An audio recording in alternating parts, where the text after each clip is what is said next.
శ్రీదేవి భాగవతము. సూత మహర్షి సౌనకాది మహామునులకు దేవీ భాగవతాన్ని ఇలా వివరిస్తున్నాడు. చంద్రవంశ ప్రారంభం.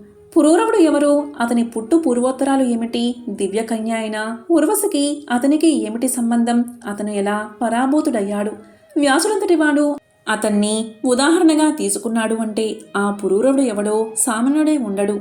ఆ కథ వినిపించు అని అడిగారు మునులు. లసవత్తరమైన కథనే అడిగారు, వినండి. సూతుడు చెప్పడం ఆరంభించాడు. అందానికి పేరుబడ్డ ఆడవాళ్లలో అగ్రతాంబూలం ఇవ్వబడ్డ పిల్ల తార. యవ్వనంతో మిస్మిసలాడుతూ ఉండేది. ఆమె ప్రతి అవయవము మలిచినట్లు ఉండేది. ఆమెను చూస్తే మనసు మళ్లించుకోవడం ఏమంత తేలికైన పని కాదు. అటువంటి ఆమె దేవగురువైన బృహస్పతి భార్య కావడం వల్ల బతికిపోయిందే కాని లేకపోతే ఏం జరిగేదో ఆ జగన్మాతకే తెలియాలి. ఒక రోజున తార భర్తతో కలిసి చంద్రుడి ఇంటికి వెళ్ళింది. అక్కడ ఆమె చంద్రుడిని చూసింది. చంద్రుడు ఆమెను చూశాడు. తారా చంద్రులిద్దరూ సౌందర్యమూర్తులై ఇద్దరూ మంచి యవ్వనంలో ఉన్నారు.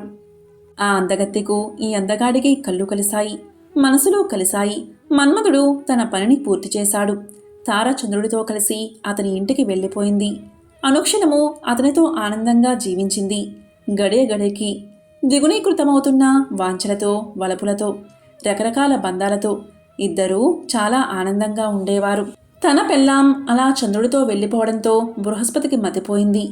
ఆమెను తిరిగి తెచ్చుకోవడానికి చేసిన ప్రయత్నాలన్నీ విఫలం కావడంతో బృహస్పతి సరాసరి ఇంద్రుడి వద్దకు వెళ్ళాడు. చంద్రుడు నా భార్యను అపహరించాడు. నువ్వు దేవరాజువి, నా భార్యను నాకు ఇప్పించు అని ఫిర్యాదు చేశాడు. ఇంద్రుడు చంద్రుడి వద్దకు దూతను పంపాడు. తారను గురువుగారికి అప్పగించకపోతే యుద్ధం తప్పదని కబురు పంపాడు. చంద్రుడు చేసిన పని చాలా అధర్మం అని మందలించాడు. మండిపడ్డాడు చంద్రుడు. ఆమె అందగత్తె యవ్వనంలో ఉంది. ఆమె అందగాన్ని, తనని సంతోషపెట్టేవాణ్ణి ప్రేమిస్తుంది. అటువంటి మగాడితోనే ఉంటుంది. అది అన్యాయమా? అన్ని శాస్త్రాలు చదివినా మీ ఇంద్రుడికి, ఆయన గురువైన బృహస్పతికి ఈ శాస్త్రం తెలియదా? అవన్నీ పక్కన పెట్టు. నేనేదో అధర్మం చేశానని, గురుపత్నిని కూడానని అంటున్న ఆ బృహస్పతి గారు ఏం చేశారట? ఆయన తమ్ముడైన సంవర్తకుడి భార్య మీద మనసు పడలేదా? అదుగో అందుకే తారకి ఆయన మీద మనసు విరిగిపోయింది. మరదల్ని మరిగిన మొగుడితో ఏ మగనాలి కాపురం చేయగలదు? ఏమతి సుఖపడగలదు? నా మాటగా చెప్పు. ఓ ఇంద్ర, కామంతో ఒళ్ళంతా కళ్ళు చేసుకున్న మహానుభావ, నీలాంటివాడు ఇలాంటి రాయబారాలు పంపడం భావ్యం కాదు. అందునా యుద్ధానికి వస్తానని బెదిరించడం సబమైందే కాదు.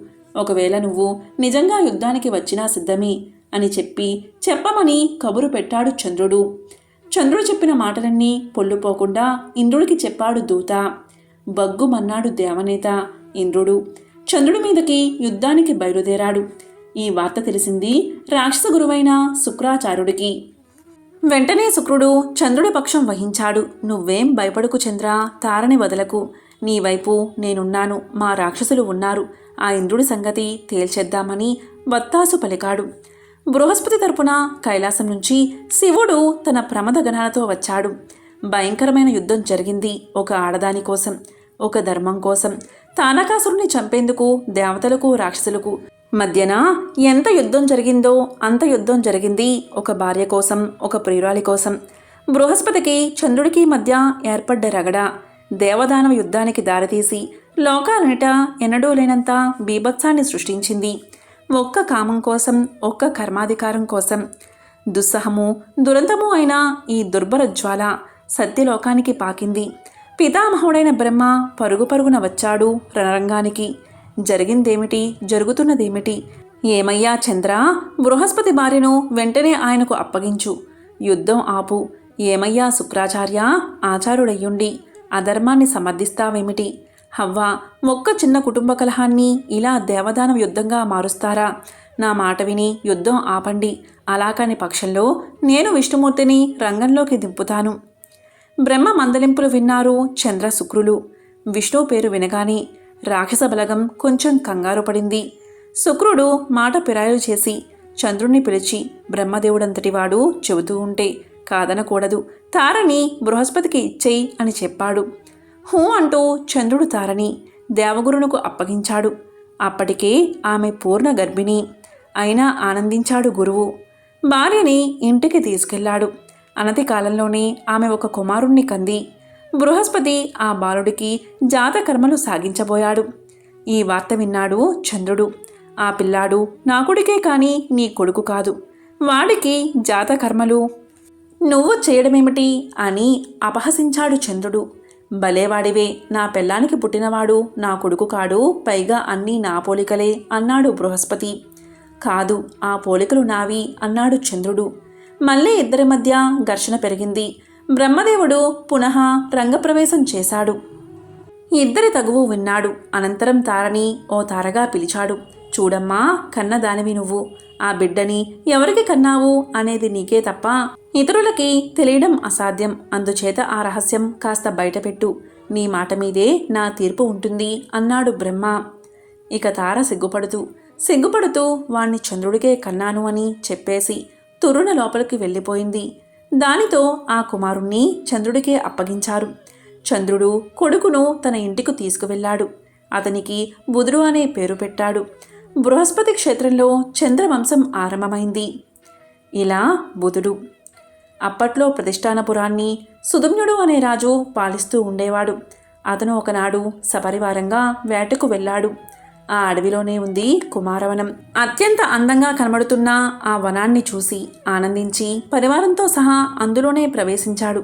అంతే, మొత్తం జనాభా అంతా జనానాగా మారిపోయింది అన్నాడు సూతుడు.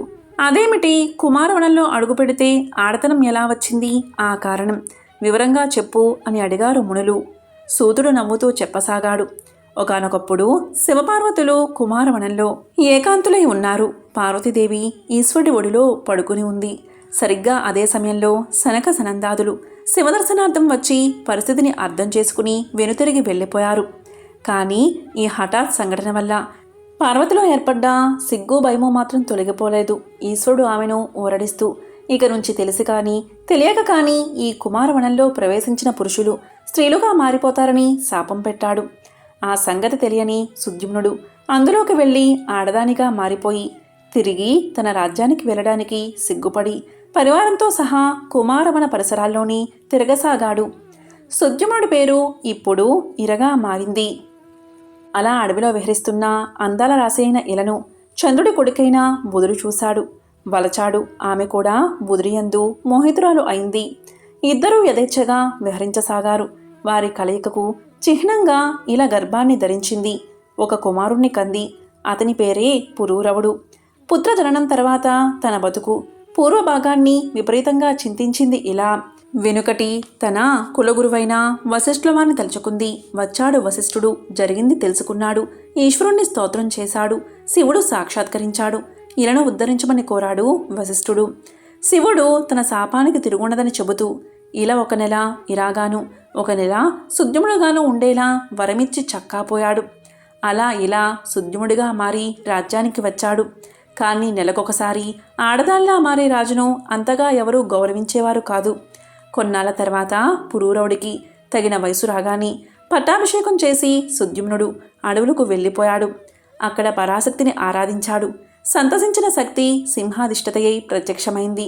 సుద్యుమ్నుడికి సాయుధ్య మోక్షాన్ని ప్రసాదించింది. ఈ విధంగా సూత మహర్షి సౌనకాది మహాములకు శ్రీదేవి భాగవతాన్ని వివరిస్తున్నాడు. ఓం శ్రీ మాత్రే నమః.